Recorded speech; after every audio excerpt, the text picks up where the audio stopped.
నమస్కారం. నా పేరు ఒమ్మి రఘురాం. వైఎస్ఆర్ కాంగ్రెస్ పార్టీ కాకినాడ జిల్లా బూత్ కమిటీల అధ్యక్షుడిగా పనిచేస్తూ ఉన్నాను.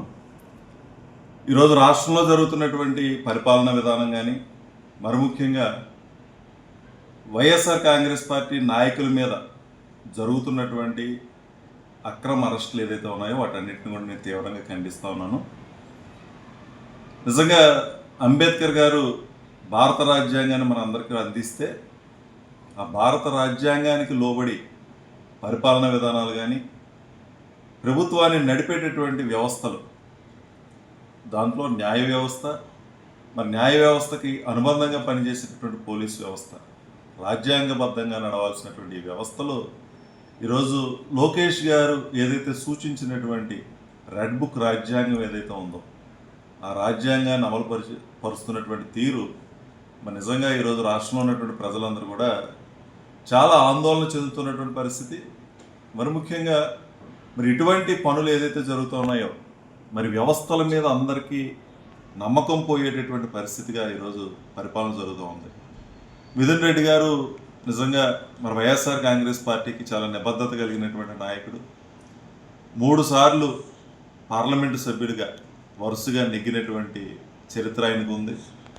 వాళ్ళ నాన్నగారు మరి నిజంగా చంద్రబాబు నాయుడు గారు సొంత జిల్లాలో మరి వైఎస్ఆర్ కాంగ్రెస్ పార్టీని బలమైనటువంటి పార్టీగా తయారు చేయడంతో పాటు ఆయనకి ధీటుగా ఈరోజు నాయకత్వం చేస్తున్నటువంటి వాళ్ళని ఇబ్బంది పెట్టాలి, ఎలాగైనా సరే వాళ్ళని జైల్లో పెట్టాలని ప్రయత్నం ఇవ్వాలది కాదు, పార్టీ అధికారంలోకి వచ్చిన దగ్గర నుంచి కూటమి ప్రభుత్వం ప్రయత్నం చేస్తున్నటువంటి పరిస్థితి మనందరికీ తెలుసు.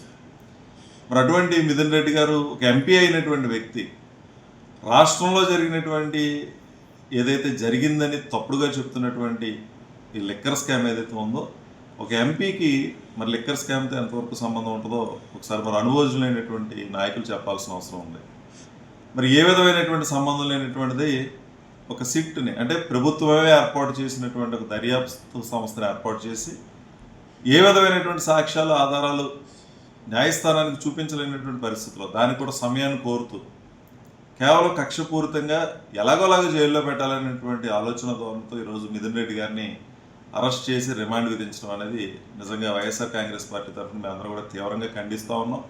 మరి ఇటువంటి పరిపాలనా విధానాన్ని కనుక మీరు అలవాటు చేస్తే మరి భవిష్యత్తులో కూడా చాలా రకాలైన ఇబ్బందులు ఎదుర్కోవాల్సిన పరిస్థితి వస్తుంది. కారణం ఏంటంటే అధికారం ఎవరికి కూడా శాశ్వతం కాదు. జగన్మోహన్ రెడ్డి గారు మరి పరిపాలన విధానం మనం చూస్తే ఇటువంటి వేధింపులు, ఇటువంటి కక్ష సాధింపులు, లేకపోతే నాయకులందరినీ జైల్లో వేయడం అనే కార్యక్రమాలు ఆ రోజు ఆయన ఏ రోజు చేయలేదు. ఆయన కేవలం పరిపాలన అందించాలి, పేద ప్రజలకు మేలు చేయాలి, ఇచ్చినటువంటి మాట నిలబెట్టుకోవాలంటే ఆలోచనతో ఆయన పరిపాలన చేశారు. కులాలు, మతాలు, పార్టీలు, ప్రాంతాలు ఏది కూడా చూడకుండా అందరికీ కూడా సంక్షేమాన్ని అందించి అభివృద్ధిని ముందుకు తీసుకెళ్ళినటువంటి నాయకుడు జగన్మోహన్ రెడ్డి గారు. మరి దానికి విరుద్ధంగా మీరు కనుక ఈరోజు ఇటువంటి వరవడిని కనుక చూపిస్తే మరి నిజంగా జగన్ గారు కూడా చెప్తా ఉన్నారు, రేపు ప్రొద్దుట నాయకులు, కార్యకర్తలు కూడా నా మాట వినేటువంటి పరిస్థితి లేదు, మీరు ఏ విధమైనటువంటి విత్తనం అయితే నాటారో అదే మొక్క వస్తుంది, రేపు ఇటువంటి ఆచారాన్ని కనుక మీరు తీసుకొస్తే మరి దానికి అనుగుణంగానే భవిష్యత్తులో కూడా మీరు ఇబ్బంది పడాల్సి వస్తుందని చెప్పిన విషయం మనందరూ కూడా గుర్తించాల్సిన అవసరం ఉంది. అంటే ఒక చక్కటి పరిపాలన జరిగేటటువంటి తీరుని ఈరోజు గాడి తప్పించి ఒక రెడ్ బుక్ రాజ్యాంగం మళ్ళీ దాన్నే ఒక బ్లడ్ బుక్గా మీరు చేసి కార్యకర్తలను చంపడం, వేధించడం, అరెస్టులు చేయడం, అంటే అరెస్టులు చేసేస్తే ఎవరో కూడా భయపడి ఏది మాట్లాడకుండా ఉంటారు, ఏ విధమైనటువంటి అవినీతి చేసినా దాన్ని బయట పెట్టకుండా ఉంటారు అనేటువంటి ఆలోచనతో మీరు చేస్తుంది చాలా దురదృష్టకరమైన విషయం.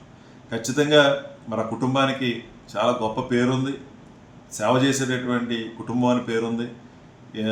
సుమారు 50 సంవత్సరాల నుంచి రాజకీయంలో ఉన్నటువంటి పెద్దిరెడ్డి రామచంద్రారెడ్డి గారు రాజకీయం ఉంది. నిజంగా పెద్దిరెడ్డి రామచంద్రారెడ్డి గారు ఆయన ఈ శాఖకు సంబంధించిన మంత్రి కూడా కాదు, కొడుకుగా ఈయన ఏదైనా చేశాడు, అక్రమాలు చేశాడు, అన్యాయాలు చేశాడు, లేకపోతే ఏదైనా అవినీతి పాల్పడ్డాడంటే అది కూడా చెప్పడానికి మన దగ్గర ఆధారాలు లేవు. అసలు ఏ విధమైనటువంటి సంబంధం లేనటువంటి ఒక ఎంపీని, గౌరవ ఎంపీని మరి ఈరోజు అక్రమంగా అరెస్ట్ చేయడం చాలా దురదృష్టకరమైనటువంటి విషయం. మేము అందరూ కూడా ఖండిస్తూ ఉన్నాం. మిథున్ రెడ్డి గారికి మా జిల్లాలకి చాలా ప్రత్యేకమైనటువంటి అనుబంధం ఉంది. ఆయన రీజనల్ కోఆర్డినేటర్గా ఉభయ గోదావరి జిల్లాలో పనిచేసినటువంటి పరిస్థితి ఉంది. ఆయన మేము చాలా దగ్గరగా చూసాం. ఎక్కడ కూడా ఒక రూపాయి గుర్తుపడడం కానీ, అవినీతి పాల్పడడం కానీ ఆయన దగ్గర లేవు. ఆయన చాలా పార్టీకి కమిట్మెంట్తో ఉన్నటువంటి నాయకుడు. మరి ముఖ్యంగా జగన్మోహన్ రెడ్డి గారికి అత్యంత కమిట్మెంట్తో పనిచేసేటటువంటి నాయకుడు. జగన్ గారి సంక్షేమం, పార్టీ సంక్షేమాలకు ప్రధానమైన ఎజెండా. డబ్బులు అనేవి వాళ్ళకి అవసరం లేదు, ఎందుకంటే వాళ్ళు ఆ స్థాయిలో ఉన్నటువంటి మనుషులు. కకృతి పడేటువంటి మనుషులు అయితే మాత్రం కాదు. రాష్ట్రంలో ఎక్కడ ఏ మూల జరిగినా డైవర్షన్ పాలిటిక్స్ జరుగుతూ ఉంది. ఏదైనా ఒక ఇబ్బంది వచ్చి ఏదైనా ఒకటి బయటపడుతుందని అనుకుంటే ఏదో ఒక సంబంధం లేనటువంటి విషయాన్ని తీసుకురావడం, అరెస్టులు చూపించడం, లేదా ఒక ఎలిగేషన్ తీసుకురావడం, దాని నుంచి డైవర్షన్ చేసేటటువంటి పరిస్థితి ఈరోజు ఎక్కడున్నా చూస్తూ ఉన్నాం. ఈరోజు పార్లమెంట్ సమావేశాలు ఉన్నాయి. మిథున్ రెడ్డి గారు మరి ఒక పార్టీకి సంబంధించినటువంటి నాయకుడిగా వైఎస్ఆర్ కాంగ్రెస్ పార్టీ యొక్క వాదనని బలంగా అక్కడ వినిపిస్తారు. వీళ్ళు చేసేటటువంటి పనులన్నింటినీ కూడా పార్లమెంట్లో లేవనెత్తేటువంటి పరిస్థితి ఉంటుంది. ఇవన్నీ అక్కడ ఎక్కడైతే ప్రశ్నిస్తారని భావం ఉందో ఆ ఉద్దేశంతో కూడా ఈరోజు మిథున్ రెడ్డి గారిని మరి అరెస్ట్ చేసినటువంటి పరిస్థితి కూడా మామూలు వాళ్ళకు కూడా, సామాన్యులకు కూడా అర్థమైపోయేటువంటి పరిస్థితిలో ఉంది. డైవర్షన్ పాలిటిక్స్ మొత్తం జరుగుతూ ఉంది. మీరు ఎన్ని రకాలుగా ఇబ్బంది పెట్టినా జగన్మోహన్ రెడ్డి గారిని అడ్డుకోవడం కానీ, వైఎస్ఆర్ కాంగ్రెస్ పార్టీ ప్రజల పక్షాన పోరాటం చేసేటటువంటి తీరు విధానాన్ని అడ్డుకోవడం కానీ మీ వల్ల జరిగేటటువంటిది కాదు. జగన్మోహన్ రెడ్డి గారు గొప్ప పోరాట యోధుడు. ఆయన సమస్యల నుంచి వచ్చినాడు, కష్టాల నుంచి వచ్చినాడు, అణిచివేత నుంచి ఎదిగినటువంటి నాయకుడు జగన్మోహన్ రెడ్డి గారు.